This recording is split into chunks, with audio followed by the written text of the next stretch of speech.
The Pacific News, hello Katawanto, me Faraday Hawkins. Census workers in Papua New Guinea will have to contend with sparsely populated areas in thick jungle. The nationwide count started on Sunday. The Pacific correspondent Scott Whitey says some areas won't be able to be physically counted because of poor access. He says it includes parts of Waba district in the province. A large part of that population is still scattered in small hamlets. Now, when I say small hamlets, I mean collections of 2 or 3 houses, but very sparsely distributed and in thick jungle. So you imagine there's no landing strip nearby, no helipad. Meanwhile, the National is reporting a 60-day grace period is in place for data cleansing after the Papua New Guinea census deadline of June 30th. This is in place to make sure there are no duplicates and everything is accurate. Many residents in West Papua have sought shelter in a church after clashes between security forces and West Papua independence fighters. 2 insurgents, a soldier and a civilian, dead. In our news reports, Indonesia's military stated that fighting flared in Faraday Regency in Central Papua province after the West Papua National Liberation Army burned a public minivan and killed its driver last week. Liberation Army spokesperson Sebi Sambom has denied the group committed any criminal acts in Bibida that led to the displacement of residents. Solomon Islands Minister of Finance and Treasury has announced vehicle owners will be taxed $50 Solomon each year as part of a new pollution fee. The Solomon Star reports this fee is part of new government measures to increase revenue and tighten the tax system. Minister Manasseh Songware says it will start with vehicles and then include ocean-going vessels and other engines. Minister Songware says he expects this new tax policy to generate around $2 million, which will go towards the Ministry of Environment, Climate Change, Disaster Management and Meteorology to help them manage pollution.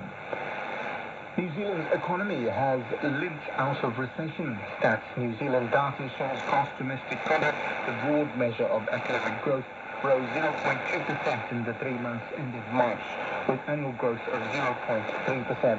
Here's our business reporter, Hanan Zaki. The numbers were stronger than expected and followed 2 quarters of contraction. The main contributors to the gain were rental, hiring and real estate services and increased electricity generation. But there was also a slight lift in retailing. The biggest falls were in construction, business services and manufacturing. The growth in population resulted in each individual's share of the economy shrinking 0.3% during the quarter and by more than 2% for the year.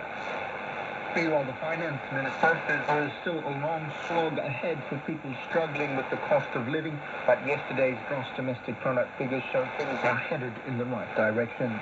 Nicola Willis says while the country is now technically out of recession, people are still doing it tough.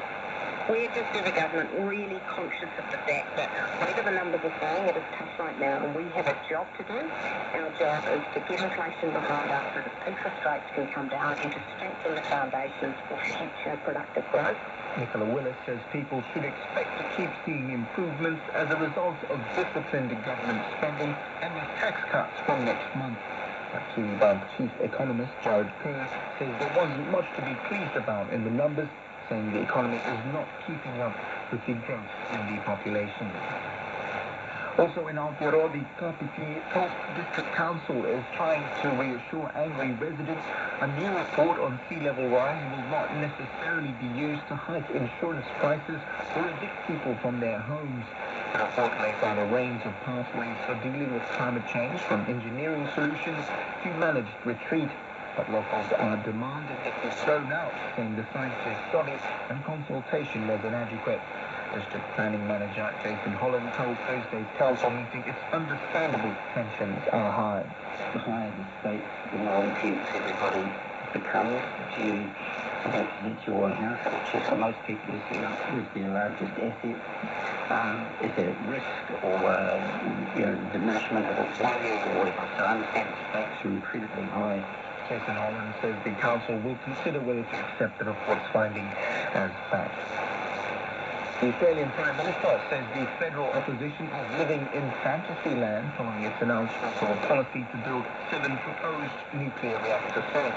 Prime Minister Anthony Albanese says the plan is unachievable. It is something that I've never seen before. I mean, this is just a fantasy. Instead of Snow White and the 7 dwarves, this is Peter Dutton and the 7 nuclear reactors. The coalition says nuclear power would bring down power prices, but costings for its policy have not been released. In world news, Russia's president says South Korea would be making a big mistake if it sends weapons to Ukraine. Seoul says it will review its policy of not sending weapons to Kiev in response to a new defense pact signed by Russia and North Korea this week. Vladimir Putin says he hasn't ruled out sending weapons to North Korea. South Korea has nothing to worry about because our military assistance under the treaty we signed only arises if aggression is carried out against one of the signatories. As far as I know, it's not planning aggression against North Korea. As for the supply of lethal weapons to the war zone in Ukraine, that would be a very big mistake. South Korea has a stockpile of ammunition and is a major arms producer. A new industry report has found that global fossil fuel consumption and carbon emissions reached record highs last year. The Energy Institute says the use of fossil fuels in 2023 was still 1.5% higher than the year before. The BBC's Peter Sun has more. The report found that while consumption of fossil fuels is peaking in advanced economies, developing economies were increasingly reliant on coal, gas, and oil. The share of fossil fuels in Europe's energy mix has fallen below 70% for the first time since the Industrial Revolution. One of the report's authors, Nick Wei, said the world is simply not moving fast enough in the energy transition. He said last year's growth in fossil fuel use was mainly led by China, even as it has been rapidly rolling out renewable power. For the first time, India's full consumption has exceeded that of Europe and North America combined. In sport, Palau has been dominating in beach volleyball at the Micronesian Games, continuing its winning streak in the last competition back in 2018. The Games usually happen every 4 years. Due to COVID-19 restrictions, it was put on hold for 2 years and are now finally taking place in Marshall Islands. Pacific correspondent Jeff Johnson says Palau has strong players. How about Palau winning gold in both men and women's beach volleyball, and moreover, it was defending their gold medal finish in 2018 Micronesian Games. So the Palauans are showing they're the champs for beach volleyball. I mean, just hands down, they beat Guam and Nauru, the two different teams, to win gold. Now we're the top female table with 45 gold medals. Julian Sarve has signed for another Super Rugby Pacific season with Moana Pacifica in 2025. Moana Pacifica confirmed the signing in a statement on Thursday. The 33-year-old former All Black had a spectacular maiden year with Moana Pacifica, playing in 12 of 14 games this season. Niue's Tony Edwards has been elected and admitted into the International Powerlifting Federation board at its General Assembly in Lithuania as the new president of the Oceania region. He will represent the 14 member countries in Oceania. Edwards says he appreciates being elected.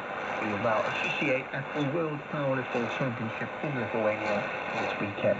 That's Asian sport from RNZ Pacific. There's more on our website, rnzi.com.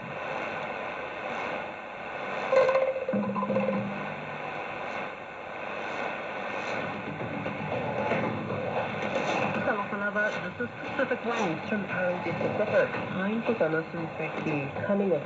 Firstly, it's an impossible deadline of 2 weeks that, census workers have to go through. Papua New Guinea's national census is off to a rocky start. Also, Pacific children in Aotearoa are in a health crisis. And you go straight from Oceania, come back home for a few days, then go straight to my job. So I knew, mentally I had to, be able to turn it on. Competition heats up in the Micronesian Games.